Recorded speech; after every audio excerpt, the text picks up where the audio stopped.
Good day, everyone. Are you working hard to earn that paycheck, but unsure of how to actually build wealth from it? Do you consider investing to be scary or hard or even risky? I can tell you, I was right there with you about 10, 12 years ago, thinking it was just all about 401ks and putting all my money into a savings account and not really being in touch with how to build wealth. So we're going to get into all of that. Our guest, Barbara Friedberg, will answer the question, how can I automate my financial future so I can concentrate on what really matters and create the riches in my work and life that I deserve? So let's do this, shall we? Are you ready to create riches in your work and life? It's time for Shedding the Bitch Radio and TV, where you can discuss, debate, and get advice on how to discover and shed the bitches of fear, insecurity, self-doubt, and negativity, so you can realize your dreams and life purpose and create and accelerate the riches in life you deserve. So let's welcome your Ball of Fire host, Bernadette Bose. Good day, everybody, again. And Barbara, how are you? Hi, everybody. I'm doing great. Happy to be here. Oh, I am happy to have you. And who doesn't want to talk about building wealth, right? I don't know. I don't know either. And especially if you can make the path so much easier, even lazy. I love that. Making kind of like the lazy path to riches. I absolutely love that. But before we get into all of that conversation, let's learn about Barbara. So where are you from? Let me give you the Cliff Notes version. I was raised in Cincinnati, Ohio by entrepreneurial parents.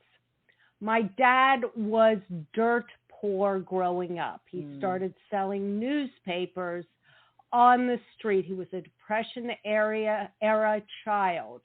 My dad and too. Everything he had, he worked for. Right. Yep. So that was the mentality I was brought up with. I have a sister, and we were both expected to do everything.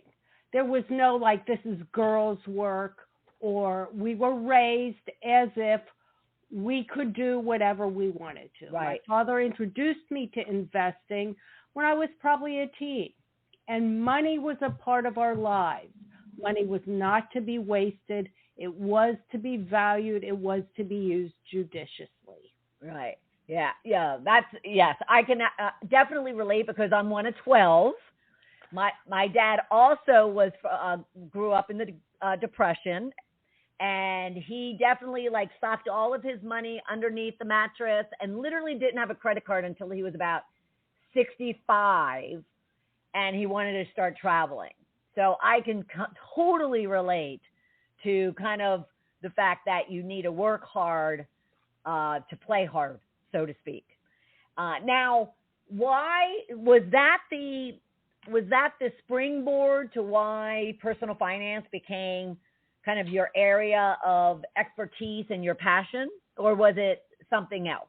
My parents were in a real estate business, and they built that up into a very successful, today it's really called flipping. That's what they used to do. But in the day, it was buy dilapidated buildings, fix them up, and resell them. They also had a retail brokerage. And my father was also interested in the stock market. So it was in our home. That's what we talked about. That's what was there. That was what I was exposed to. Right. And I acknowledge that I'm very, very fortunate because many people don't come from that type of background or come from parents who made stupid financial decisions. So Let's say it like it is, Barbara. Give it to us like it is. Well, yeah. I mean, not to say I haven't made mistakes or my dad or mom haven't. Everybody makes mistakes. Yes. If you've been alive, you make mistakes. Oh, absolutely.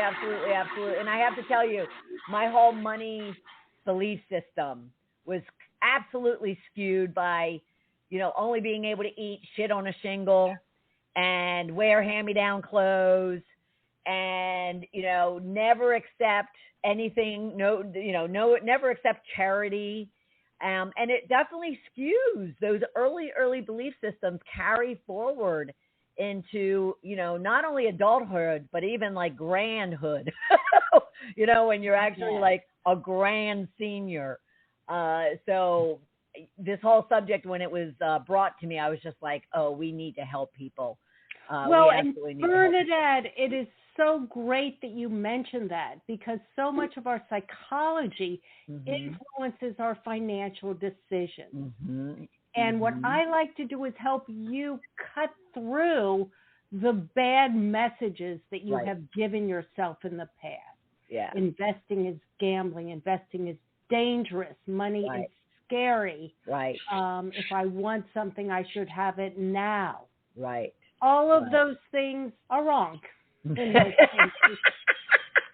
All those things we've been operating under is wrong. They may not be wrong for you, but you don't want to hurt yourself financially by doing things that are not going to be helpful. Right. Absolutely. Well, and if you think about it, I mean, I just turned 60.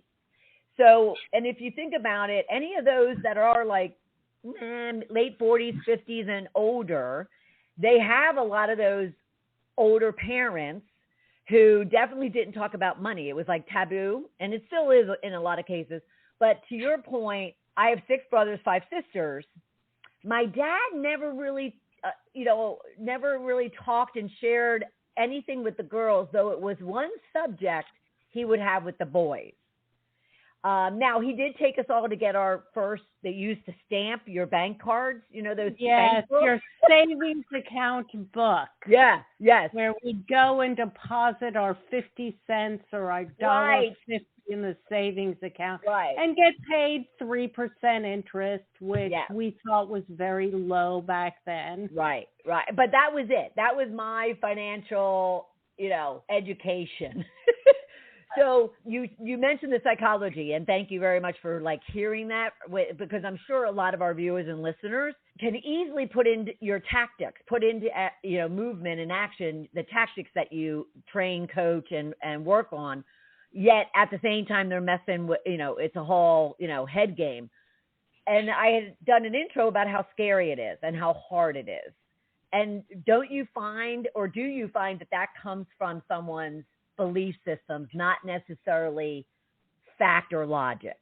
Absolutely. Fact or logic is that side by side, women are better investors than men. Okay? So you may be really scared, and you may think it's not for me, I can't do it. I'm here to tell you, investing is not scary. It's a skill you can use. You can hire out to have someone else do the investing for you for very low fees. I'm going to tell you about that too. Right. I have nothing to gain. I'm not a financial advisor. Right. I'm an educator. I have a master's in business administration. I've got decades of investment experience. I was a portfolio manager. And I want you to grasp that whether you've never put a dime in the stock market or in the bond market, there might be a reason to do so. Right, yes. And I think, too, in speaking to the corporate professionals out there and the entrepreneurs that are making really, nice paychecks, they want to ensure that that paycheck is just not covering expenses and getting them by, but is building them their future, their retirement, whatever it is that they want, right? And you can't, because I'm an entrepreneur as well, you can't look at your business and just be laser focused on your business and forget about your life. Right. So you have to set up, as one of your former guests said, you have to set up a system for getting your finances on track, automating it, and then you can do everything else. Yeah. But if you forget about investing, and I don't know how old you guys are, but let me just say, the younger you are, the earlier you start investing, the less money you need to reach your financial goals. Right. Absolutely. All right, so let's get into it then. So why do you think so many people find investing scary? What is it about it that makes people think that it's so scary? Typically, we're scared of things we don't understand. And most people have not been exposed to investing. They don't know what it is. They watch CNBC or the other shows where people are saying, buy this, sell this, do that, and their head is reeling. That's not sensible investing. Now, there are a lot of different strategies, ideas. There's day trading, there's buying and selling stocks, there's crypto, there's all that stuff. Right. I'm not going to talk about that. And you know why?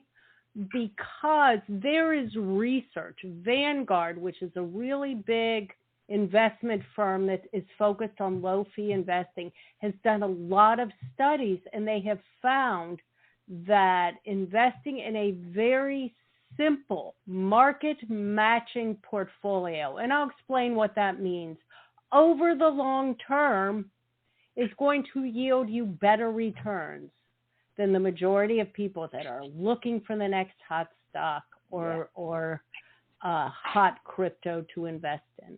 Right. And what is of course, the younger you are, the better, right? Okay. So let's take that group out for a second. But what is the optimal age? How do I want to say this? What is the optimal age, oldest age, that you can still create wealth for your retirement? That is a really good question, Bernadette, because I was doing some calculations about, and just putting as a benchmark, let's say you want to retire at age 67, and there's calculators online that can help you do the math super easily. And so the oldest age I plugged in was 50. So if you want to have a viable likelihood of retiring at age 67 with $1 million, and I'm not talking about striking it rich, buying a lottery ticket, really, but through a viable way. Right. A sensible, time-tested, and nobody knows the future, okay? Right. So we have to use some historical data to make these assumptions. Sure. But the data we're using has been around for 100, 150 years, and there's really no assumption that it won't be good. First, I want to say investing in the stock market is putting your money in companies that you use every day. Okay. When you buy what is called an index fund, which is simply a group of companies, the S&P 500, many of you have heard of that. You don't know what it is. It's the 500 most important companies in the country. If you buy an index fund of the S&P 500, and what you are doing is buying partial ownership in those 500 companies. You're not investing in like the air or a casino. Right. The prices of those stocks, which are underlying that fund, they're going to go up and down every day. Yeah. Don't worry about that. Right. But over the long term, and when I say long term, I'm talking minimum of 7 to 10 years. So none of this applies if you need your money in 5 years. If you need your money in 5 years, then you want it in a CD or a short-term government treasury, period. Don't put it in the stock market. Okay. 2022 has shown us that, right, Bernadette? Yes, it has. Anyone who has a 401k, an IRA, a mutual fund, has seen their investments drop. Yeah, absolutely. So you asked me, what is the oldest age you can get started? I'm going to answer that for you now. Assuming that you have, and we'll get into the specifics, so don't like glaze over now and think this is too much for me. If you can run your own business or hold a corporate office, you can get this.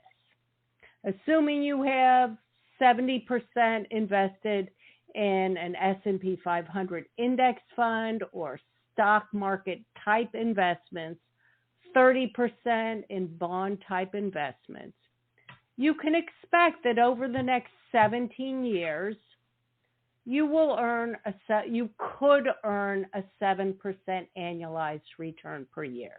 That's possible. It's not your most optimistic scenario. It's also not your worst case scenario. Right. Now I just want to make sure we can clarify something. So if someone has a pool of money that every month that they can be investing, that's where the 70-30 comes in. So whatever pool of money that they have, 70% of it going to the S&P index, 30% of it going to bonds and other things is what that 70-30 breakdown was about. Yes, correct? Thank you for clarifying it. Sure. I know that the lingo can sometimes be well, and I need to kind of make it very practical for my own understanding. So, yes, absolutely. Yeah. And you can tweak that a little. It's not perfect, and you can add an international fund or whatever. Right. But we're talking just simple. Okay. So you all want to know the dollar amount. You're 50. You've got $10,000 in your retirement account. Is there any way to reach $1 million? Given this scenario, okay, you're starting to invest at age 50. You want to retire at age 67, and you can invest $2,600 a month, which works out to be $30,000 a year. I know that sounds like a very lot of money. Right. But this is if you want to reach $1 million by 67. If you want to reach 500,000, you can cut it in half. Sure. Makes sense. Okay. Makes sense. So you can tweak the numbers. Given a 7% annualized return, you will have roughly $1 million at age 67 if you start at 50. Right. But I got to tell you something, because maybe some of you out there are not 50 yet, and maybe you're 40 or maybe you're 30. At 30, you only have to invest $485 a month. At 40, you only have to invest $1,045 per month. Right. Do you get the picture? Yeah. So the point being is that based on the amount of money you have, correct, see if my logic's right. Based on the amount of money you have, and or wait, should they do it, the goal that they have, if it is $1 million, then they would, and the age that they're at, how can they back into that number to say, like, how did you come up with, 1,025 based on the 7% too? To then say, okay, then at 40, you need to start putting away 1,025. Wonderful question. You are just asking what people need to hear. I used a calculator. Okay. I selected 7% because over the last 100 years or so, stocks have earned an average of 9.5%, 10% a year. Bonds have earned an average of 5% a year.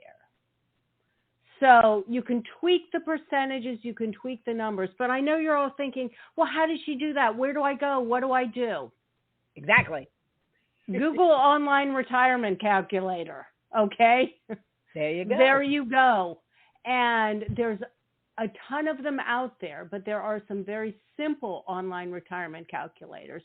So plug in the numbers and you can do it yourself. Right. Awesome. And I think it's important that, I think it's important for people to kind of do that for themselves, even if they go to someone to handle, that for them. So they're in control. They feel, now they're armed with more knowledge and more information, which makes them more confident about what it is that they're about to do, which is already scary to them, possibly. How would you support individuals that are looking to get into investing? I would say you have to read. You have to also listen to reputable people online. Okay, because there are a lot of people out there with no experience, no skills, no financial background, telling you so much different stuff. I'd go to the Vanguard website to educate yourself. They have wonderful articles. I would go to the big financial companies. They all have free educational settings. I would go to Investopedia, which has basic investment courses. But I will tell you a secret. My favorite investing book is a 100-page book. It's a quick read called The Elements of Investing. It's by Malkiel and Ellis, and we can put these in the show notes. Right, we will. And it just tells you everything you need to know. Okay. All right. Okay. So what? So I want to talk as a result of asking that question that I can't seem to get out of my mouth. I then want everyone to understand where Barbara Friedberg is concerned. What will they learn from your micro book, How to Invest and Grow Your Wealth? Oh, that's super. Yeah, I'm offering a free micro book. All you have to do is give me your email, and that means you'll get some educational content from me, and you'll get an overview of how to get going with this procedure. Right. Okay. And all actually, right. Yeah, the Malkiel and Ellis Elements in Investing is good. My free ebook is shorter. Right. And discusses the same concepts, and it's free. Right. So anyone who signs up, and Bernadette will give you the link. You get that for free. Right there, and I'll put link it in the below. Link below, and I'll definitely put it in the show notes. But that's where I was going with that question about how you, Barbara Friedberg, can help them. Gosh, you gotta spell it out for me. Okay, I can't talk and read at the same time. That is like way too much for me. That's quite all right. So we're helping them get beyond being scared because now you're arming them with information. They're getting knowledgeable. They have a calculator that they're working on. So I'll have to ask for myself and for my listeners, isn't investing just like a big casino? Isn't it just like a big crap shoot? If you're investing for a day or two or a week or a month, yes, absolutely. Then you're just rolling the roulette wheel. Right. If you are investing for 10 years or more, 7 years or more, think about it. What do you think is going to happen to the majority of important companies in our country and across the globe over the next 10 years? I'm just going to pause it to you. What do you think is going to happen with those companies over the next 10 years, Bernadette? Well, I personally think some of these juggernauts are going to have to split apart, as opposed to continue to monopolize and take over the world. They're going to have to split apart. But these companies are going to continue to grow. And therefore, their value, I would only expect, will go up. So, given that assumption, and that's what most investors believe, or else they wouldn't put their money with these companies. Right. And then also, you can also invest in a fund that goes for smaller companies. I do that as well because those are going to be a little faster growing. Right. But we're just talking in generalities now. Sure. Yes. If you think that world and U.S. economies are going to grow in the future, don't you want to be a part of that? Don't you want to be on the end of benefiting from that? Not just being a consumer, but also being an owner. Right. Absolutely. Now, how do you get them over the hurdle that so many people I talk to right now, especially from a business coaching and leadership coaching perspective, the whole world is all in their head about this recession that's, going to be, and everything's going to just go to shit again. Excuse the French. Sure. I love it. And therefore, talk about being scared. They were already scared and nervous about not understanding investing, but we've got that taken care of for them. How do we get them over the hurdle? How do you get them over the hurdle of the fact that they're so focused on this looming thing that may or may not happen, and therefore they're like, I can't invest a dime. I just can't give up any money. I just need to hold on to it and not do anything with it. How do you get them over that hurdle? Wonderful question. Because 2022 has been a real white knuckle period. It has. We have seen the first significant losses in both stock and bond markets in over 12 years. But I've got good news for you. First of all, that's rare. Second of all, you can expect that if you're investing. If you cannot tie up your money or leave your money invested over the long term, continue to add to it, and tolerate periodic declines in your value, then you probably shouldn't be in the investment markets. Then it's not for you. But if you understand that periodic recessions, depressions, what we call bear markets is when the investments go down. Typically, they happen every 5 to 7 years. We've just been blessed because of the last 12 years, we really haven't had much of one. And that's why newer investors are really scared. Right.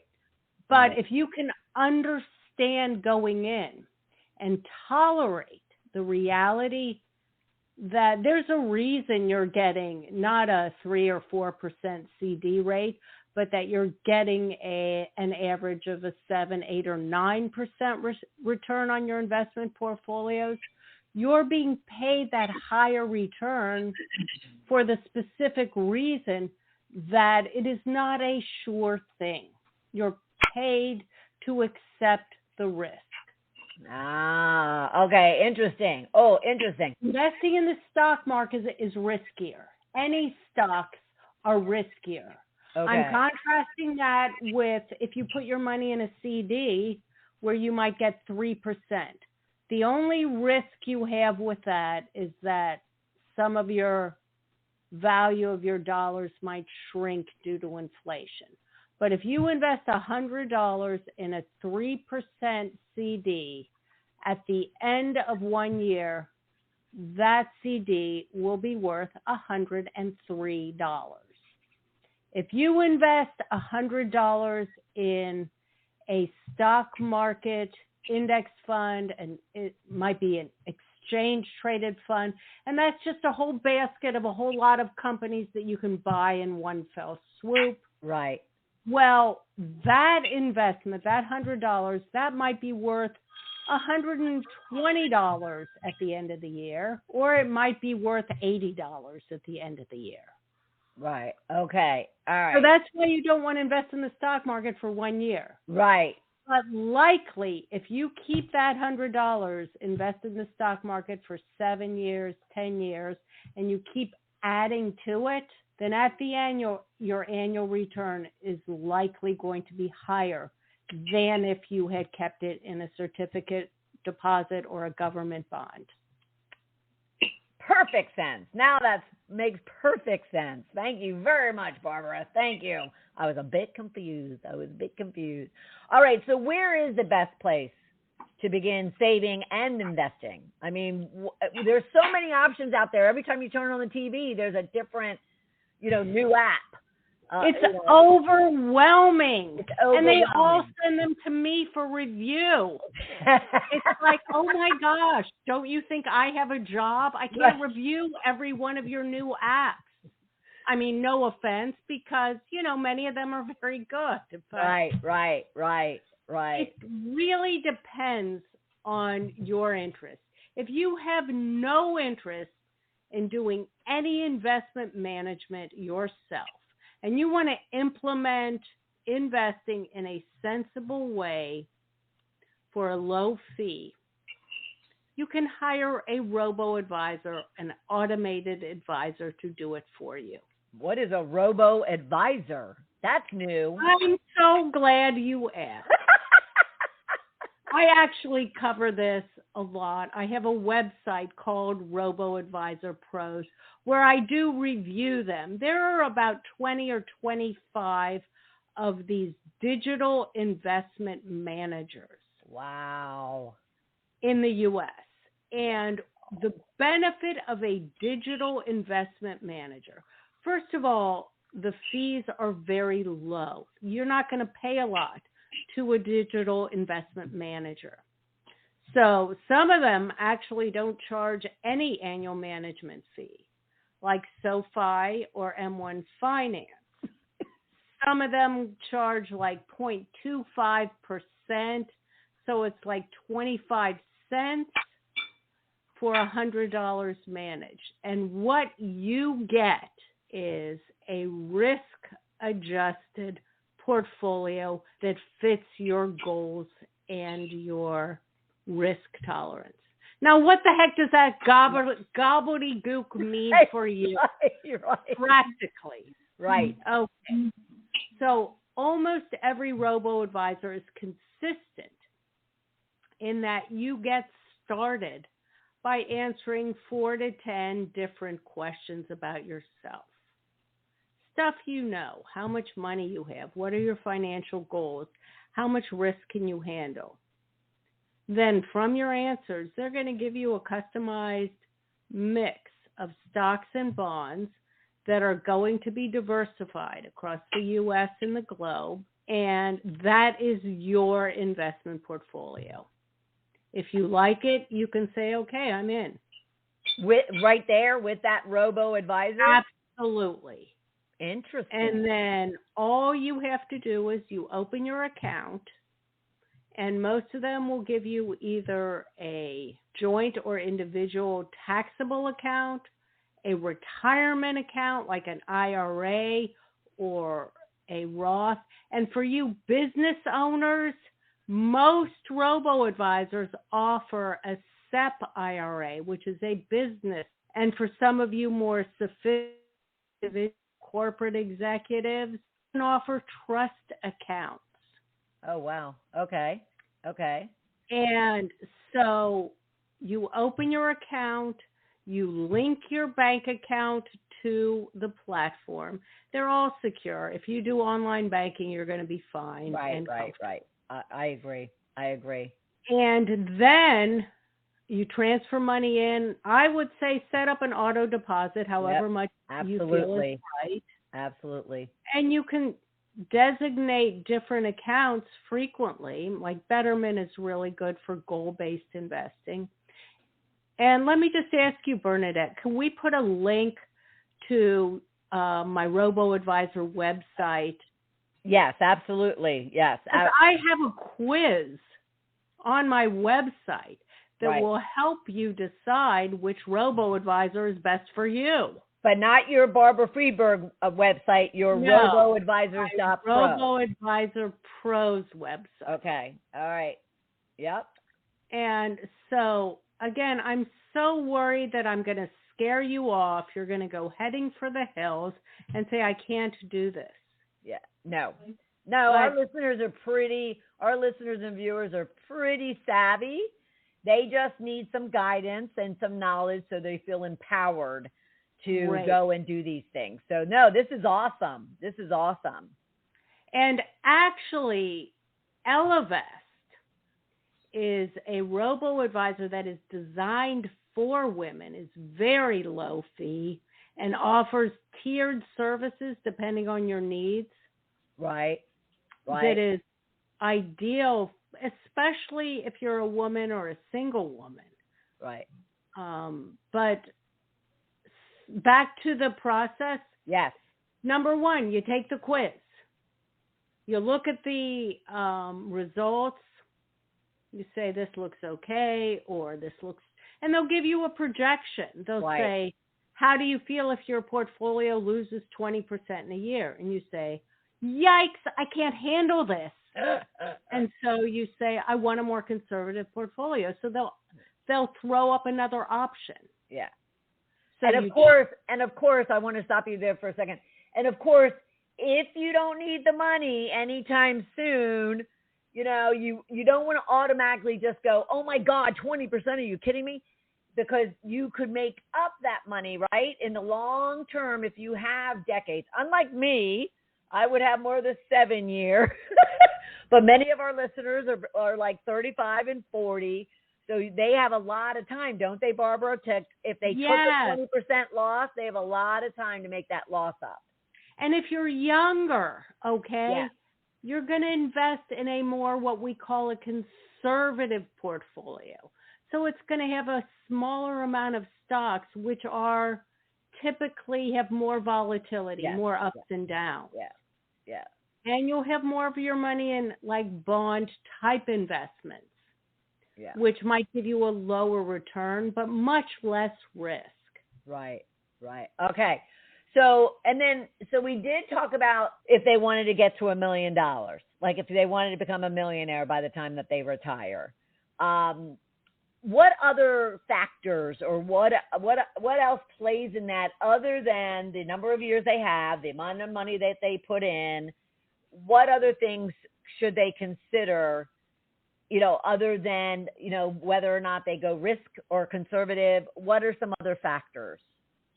Well, we're talking a lot about your retirement savings, okay? And the main thing you have to consider is the future is unknowable. You don't know. Right. All of this data is based on the past. I have been investing for 40 years. I've seen my portfolio drop 30, 40%. Right. What you have to know is if you get frightened when you go through a normal investment drop and you choose to pull your money out then, you are unlikely to reach your long-term goals. Because you will need to be right twice. When you take your money out, and then when do you go back in? Right. So the research is very clear that you want to keep investing through the down markets. Yes. And there is a very good likelihood that you will reach your goals. And it's also why auto deduct is probably the best way to do it, because you can put it on automatic and not pay attention to it. You don't have to, you just let it go every week, every month, whatever the cycle is that you're doing it. But you don't have to always just question it. And then all of a sudden 1 week or 1 month is tight. So you're like, oh no, not this month. And then the next month's good. So you do it. It's just do it. And do you kind of provide a lot of guidance in the fact that they should make this like the first thing they take from their monies and just sock it away? Yes. Okay. Can you talk to that? Absolutely. I certainly can. I believe that budgeting, the super easiest way to budget, because raise your hands if you don't like to budget. Okay. The super easiest way to budget is, and if you're an entrepreneur, you may not know how much money you're going to make every month, but you can make an assumption. Right. And so you can set a specific amount of money that you auto invest in an investment portfolio. Also, and you set that up with your bank. You go from my checking account or from my savings account. Every month I want this money directed to either a robo-advisor or I want to do it myself. I can buy a few funds and figure out what amount to have in them. I'm going to have this money diverted to, say, Schwab or Fidelity or Vanguard into funds, and it will automatically get invested in those funds. Yeah. You don't see that money, so you're not going to spend it. You don't worry about it. Right. But that's not all you do for your finances, because it's important to consider retirement. Sure. But you also have to think of that, like I just had a $2,000 shower repair. Ow. Who even heard of that? Ow. And I got a second opinion too, because I thought to replace a valve cost $2,000. Oh, well, the other guy charged $2,500. Holy mackerel! Right. You need an account that we call whatever. When you need that money, just in a savings account, a money market account. Right. And you probably should have, $50, $100 a month going to that account until it reaches about, maybe whatever you think is reasonable, $5,000, $10,000, to pay for those what if expenses. Right. And then there's that traditional, especially for our corporate professionals listening, there's that traditional, like if you were to lose a job, make sure you have, a certain number of months of savings to be able to cover yourself while you're looking for another job. Has that number, I want to say it used to be 6 months. Has that number changed, or what is that number? It really depends on your psychology and also your field, okay? So for corporate people, and also your expenses, and your sources of income. So there's no hard and fast rules. But as COVID showed, you need to prepare for the unexpected. Yeah. So you do need a set amount of living expenses put aside. Right. And that could be 3 months, it could be 6 months, it could be 9 months, it could be a year. Right. You just need to really look at your own situation and say, what if my job went away tomorrow? How long could I survive? What are my sources of income? Yep, absolutely. And I do want to throw out, if you are a corporate executive and you are working for a company, the most important place to start investing is in your 401k or your 403b, especially if your employer is matching your contribution. Absolutely. That's free money. Absolutely. So, and if you don't know what to pick, you could just pick a target date retirement fund, which is simply a fund that's kind of like the mix of assets I talked about before, and it's targeted towards the date when you think you'll need that money, your retirement date or another date. Right. Absolutely. That's fabulous. I'm so glad you got that in, because as I mentioned at the beginning of the thing, that's all I thought it was 401k, which I did, beginning when I was in corporate at 20 until I left. And I thought it was that and savings. And that was it. And so I'm so glad that we had this conversation, which we're going to have again, because right around the new year is when also, this subject of money comes up. What one last tip would you provide, Barbara, to all of our listeners and viewers when it comes to them focusing on investing in themselves and investing in their future to build wealth? It's scary. I get it. I know it's easier to avoid. My best tip is to start small. Take one activity, whether it be just going to a retirement calculator or taking a glance over your checking and credit card and seeing where your money is going, or figuring out how much you can divert to an emergency fund and an investment account. Just do that. Just get started. Yeah. You don't have to figure it out today. Right. And I'm going to give one more tip. Yep. Don't get scared of losses. You're investing for the long term. If you're not investing, if you need the money for a shorter term, money market account, certificate of deposit. Right. That's where your money should be for short term, under 5-year needs. Right. Well, and I have to touch on that though, because I want to make sure that hits. Could they have that bucket, but they also have the long-term bucket? So if they are nervous, they can have both. Yes, you need to have more than one bucket for your money.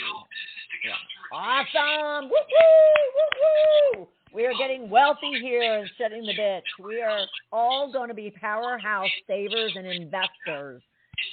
So you feel confident and empowered. Barbara, I can't thank you enough. This has been absolutely fabulous. Thank you so much. I am thrilled to be here.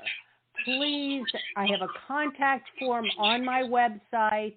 If you're interested, yes, below the long name, Barbara Friedberg, Personal Finance. .com. You can Google me. .com, yes. You can Google me. I'm everywhere. I write for Forbes. I write for U.S. News. And email me your questions. I also have a YouTube channel. I review a lot of robo-advisors and give investing advice. Yeah. So don't get scared. Take action. Love it, love it, love it. Barbara Friedberg, personalfinance.com, everybody. Whether you're listening or watching, be sure to go out and check that out. As well, download her free micro book, How to Invest and Grow Your Wealth. You can find that at tiny.cc/Barb Friedberg ebook. All right. And all of this will be in the show notes. So if you, whether you're listening or watching, if you haven't been taking notes, we'll make sure that we get all of that for you. Barbara, thank you so much. I so appreciate it. It has been really fun, and I answer my emails. I look at my emails. If you have any questions, please don't hesitate to drop me a line. All right. Awesome. All right, everyone. I am so glad that you've been here. I have learned a tremendous amount, especially about that RoboAdvisors.pro. I mean, come on. That makes it easy for you to be able to really understand what you need to do to invest and meet the financial goals that you have for yourself. I'm thrilled that we had this conversation. And if you need to go back and listen to it again so you can take notes with everything that Barbara shared, then be sure to do that. All right. And then if you want to be the powerhouse leader that you can be and get over any of these fears and insecurities and doubts and negativities about investing, then feel free to reach out and let's have a conversation about it. You can always go to coachmebernadette.com/discovery call and plan that out. Whatever you do, take her advice. Believe it's hard. Forget all those old beliefs that you've had about building wealth and just build the wealth that you deserve to have. All right. And until next Tuesday at noon Eastern time, I'll look forward to having you then, and have a rich, prosperous week. Bye, everybody. Thank you for taking part in Shedding the Bitch Radio and TV with Bernadette Bose. We would love to know what your biggest takeaway was. Go to Shedding the Bitch on Facebook or YouTube and leave a comment. You can also subscribe to the show on Apple Podcasts and YouTube so you don't miss a single episode of the show. And with your input, we can help other powerhouse women just like you find the show and decide if it's right for them. Learn more about Bernadette at balloffirecoaching.com. See you next week.